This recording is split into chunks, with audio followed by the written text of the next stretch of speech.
It's Isabel from thedietsolutionprogram.com, and today I want to talk to you about something very important, and that is all this confusion around carbohydrates. So a lot of people ask me, Isabel, are carbohydrates making me fat, or do all carbs make you fat? The answer is no. You need carbohydrates to make your body function properly, and you actually will not have any energy. Your brain and your spinal cord will not function well if you do not eat carbohydrates. Now, exactly what is a carb? Carbs can be things like bread and pasta and potatoes, but they're also fruits and vegetables and some beans. And a lot of people just think bread and pasta when they think carbs, when really fruits and vegetables can give you the carbohydrates that you need as well. So when you eat a carbohydrate, your body takes them and breaks them down and creates glucose.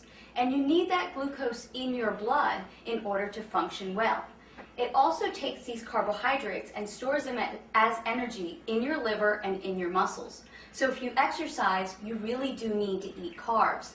The problem is that a lot of people are eating an overabundance of carbohydrates, especially in the form of processed foods and baked goods and different breads and a lot of pasta.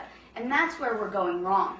Another thing that happens with carbohydrates is they turn into glucose, and if your body doesn't use them, then it turns them into fat.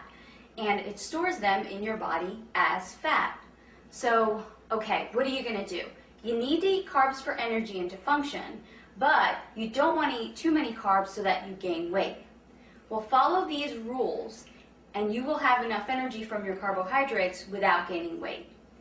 Only eat starchy carbohydrates after activity and after a workout.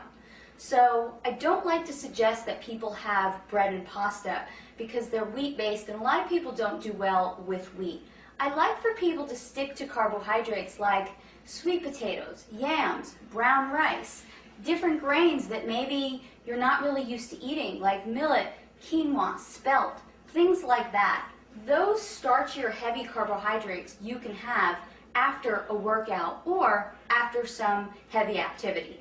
The other carbohydrates, fruits and vegetables, you can have with every single one of your meals. So a perfect example would be have a bowl of berries with your breakfast, have an apple with your lunch, definitely have vegetables with every single one of your meals. So now you're getting enough carbohydrates during the day, but it's not toast with breakfast and a tortilla or pasta with lunch and then some more rice with dinner. That's way too many carbs in one day, except if you're an athlete and maybe you're really training hours and hours a day. But most of us are just not training hours and hours a day. So let me give you a sample day of a good, reasonable amount of carbohydrates in a day. Have some eggs with your breakfast and then have a bowl of berries. Then as a snack, you can have an apple with some raw nuts. For your lunch, you can have a salad with raw vegetables and cooked vegetables and maybe an orange to go along with that. As another snack, you can have some carrots and celery and some almond butter. And then for dinner, have a salad with your meat, whether that's poultry or beef, and then some more cooked vegetables. There you have gotten a sufficient amount of carbohydrates for the day. You're not going to gain weight, and you're still going to feel energized and great.